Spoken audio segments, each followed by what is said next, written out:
British people used to deal with crime by moving the criminals to Australia. Now British people deal with crime by moving to Australia. I wanted to bring you, in particular, the speech by Konstantin Kisin. He's a much-loved Soviet Union-born British comedian and political commentator, and he's co-host of the very popular, hugely popular podcast online, the Triggernometry show.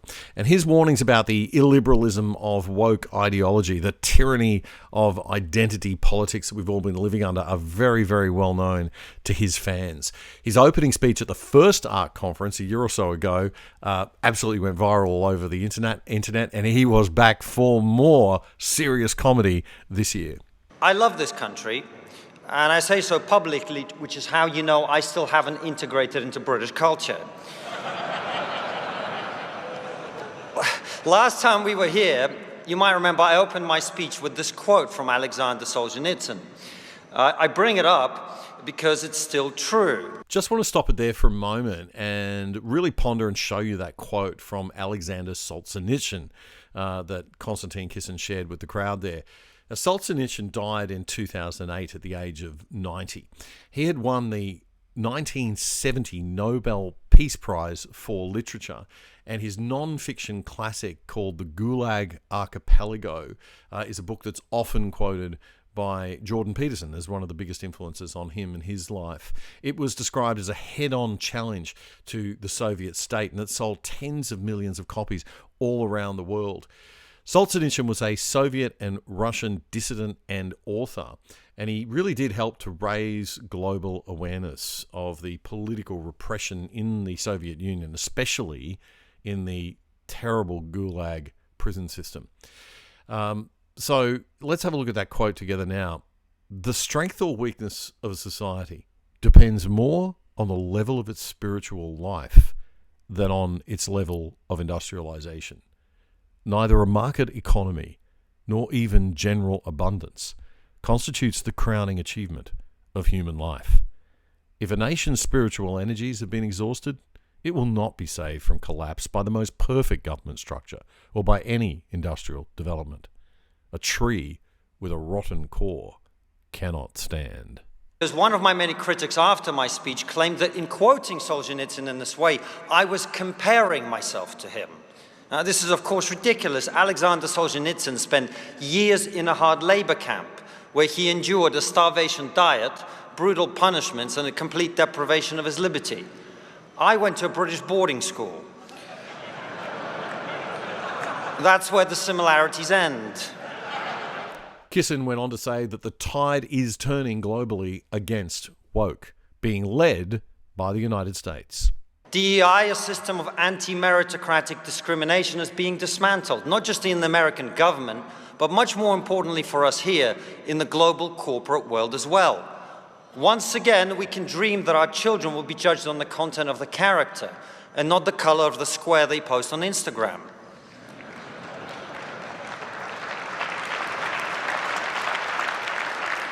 Government profligacy and corruption is being exposed on an industrial scale. Those may not be perfect, but according to one report, USAID gave $3 million to a rapper in Gaza who makes anti-Semitic songs. Now, whatever your politics, we can all agree that's a waste of taxpayers' money. Kanye West would have done it for free. Constantine says that because of the end of heavy censorship on Twitter, X, since it was taken over by Elon Musk, that we can now express a diversity of views and opinions, and it's forcing other social media companies to follow suit. Companies like Meta. We've seen Mark Zuckerberg, for example, suddenly seeming to care so much about the only diversity that truly matters, the diversity of opinion and ideas. Now, it's true, we haven't yet won the argument on freedom of speech here in Europe. I thought the most hilarious example of this was last week, when J.D. Vance gave a speech in Munich in which he criticized European leaders for trying to shut down speech that they don't like. The reaction? A German politician stood up and went, "This is unacceptable!" Constantine says that while there have been a lot of positive shifts in the past year or so away from woke, there have been a few negatives in our societies in the West as well, like the rising rates of crime, particularly in the United Kingdom. British people used to deal with crime by moving the criminals to Australia. Now British people deal with crime by moving to Australia.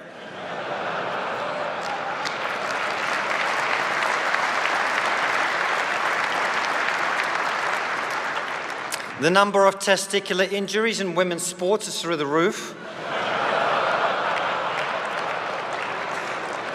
I don't think this is a laughing matter. We can all agree women's safety is incredibly important, which is why we must do a much better job of protecting their balls.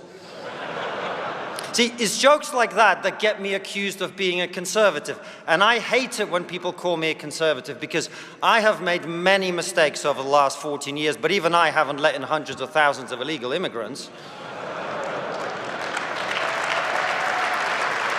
And look, I know it's hard to say anything about that issue without being put in the bigger box. So let me just say, I empathize with and totally understand the motivations of the people who come here across the English Channel on smoke boats. I wouldn't want to stay in France either.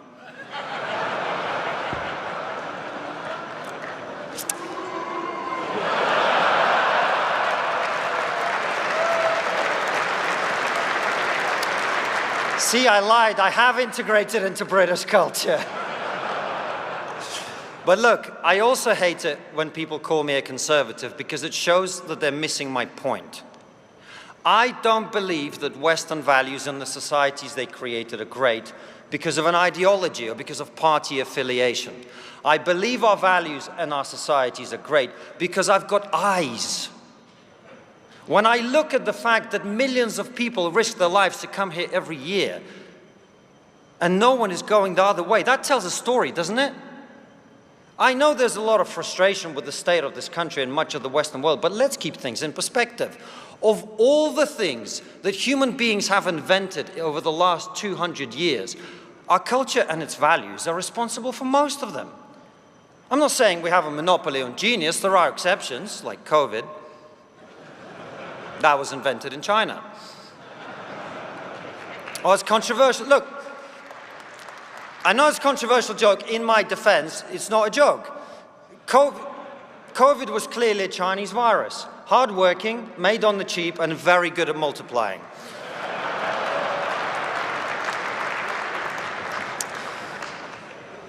One of the simplest things that most people no longer understand is that we don't lead the world on innovation because we're richer.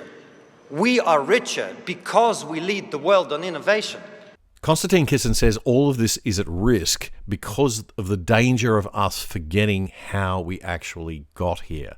That the success of Western civilization has to do with the efforts of our grandparents and their grandparents.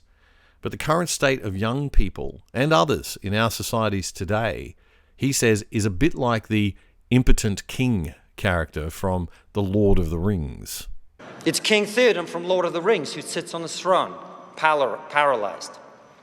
Bound to his seat by lethargy and passivity, he's kept there by a weaselly servant called Grima Wormtongue, who whispers dispiriting, cowardly lies in his ear. Too many people on our screens, our newspapers, in our schools and colleges have been modern-day Grima Wormtongues, who pour their cowardly lies in our ears and those of our children.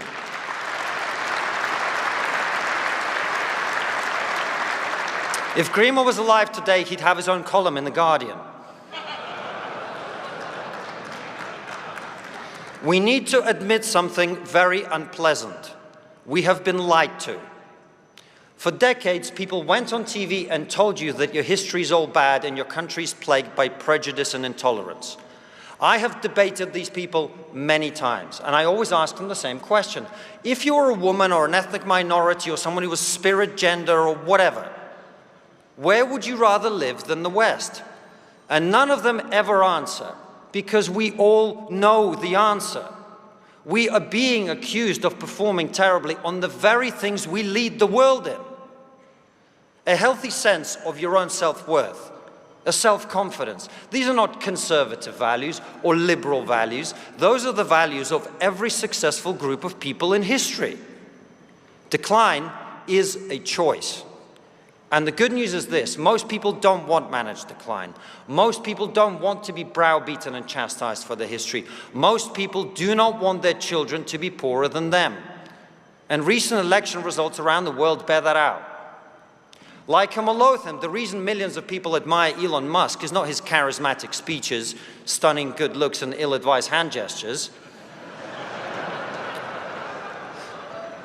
They admire him because he builds big things, and in doing so reminds us that we are meant to reach for the stars. A big part of the reason we are here, 4,000 of us, is that an obscure Canadian clinical psychologist became such a unique cultural phenomenon that he can help to pull us together like this. And how did Jordan Peterson get so big?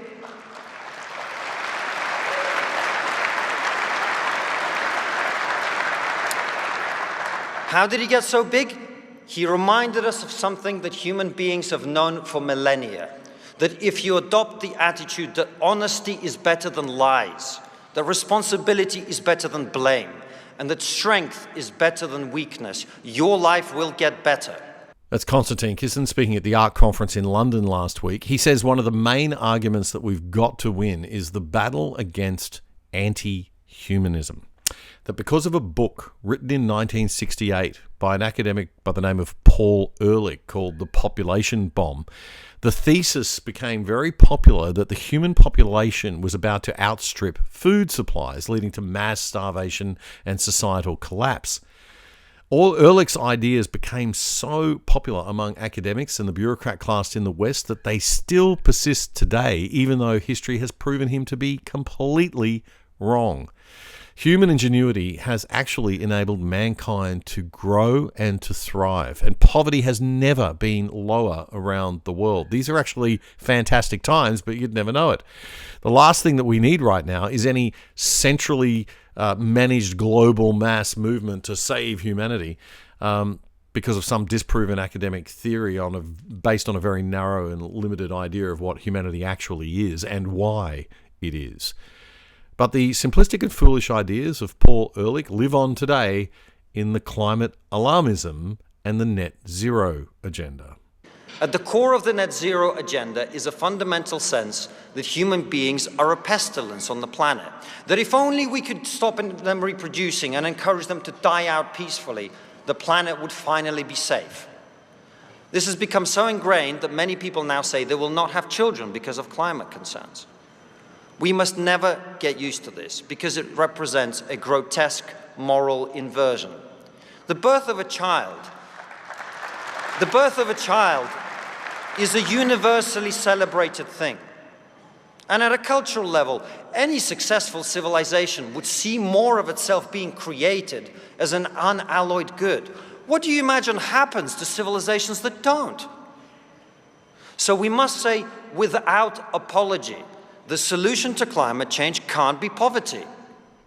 He's sadly right. Britain right now is in the grip of skyrocketing energy prices that are actually killing people. Old people who can't afford to even heat their homes in winter. And this is an abomination that's happening in the wealthy Western world. The BBC, the British Broadcasting Corporation, just like our ABC and Canada's CBC, runs story after story about how the battlers are struggling to cope and how tough it is meeting the energy bills today. And it is. Those stories are real and true and they need to be covered. But they don't get to the reason for this. They pretend that it's all about something like the Ukraine war and gas shortages.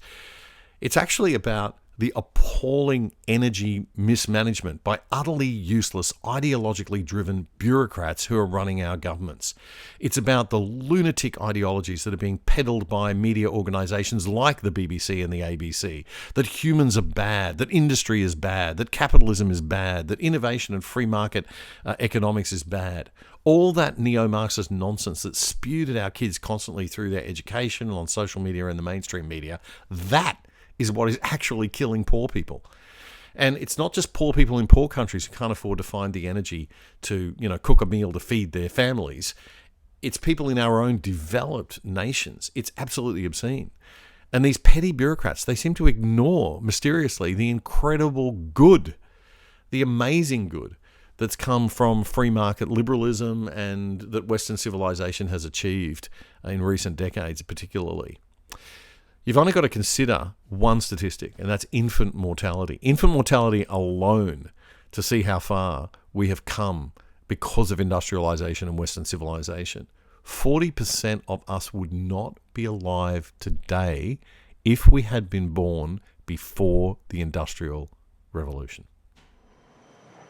Before the Industrial Revolution, nearly 40% of children died before they hit puberty. That means 2 of the 5 people next to you would be dead right now.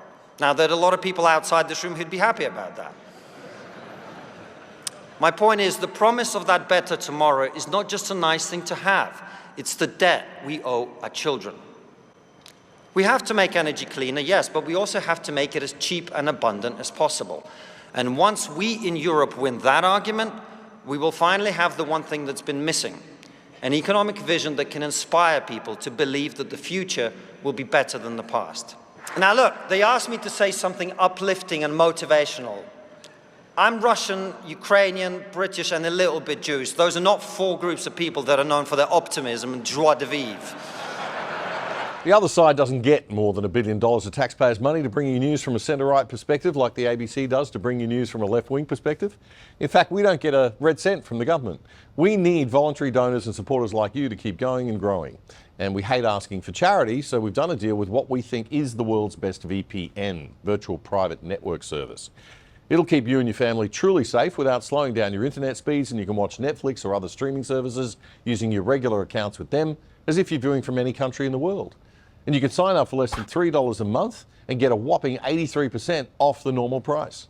Just go to piavpn.com/otherside to sign up and get more info. That's piavpn.com/otherside.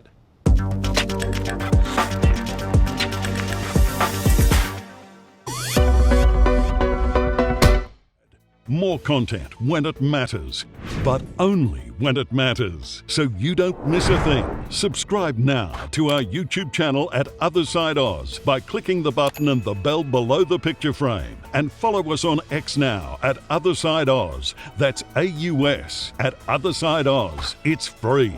This is The Other Side. Stay in touch. Check out our independent website at othersidetv.com.au. You can sign up for free there too, or join the exclusive side and help support our show for less than $5 a month.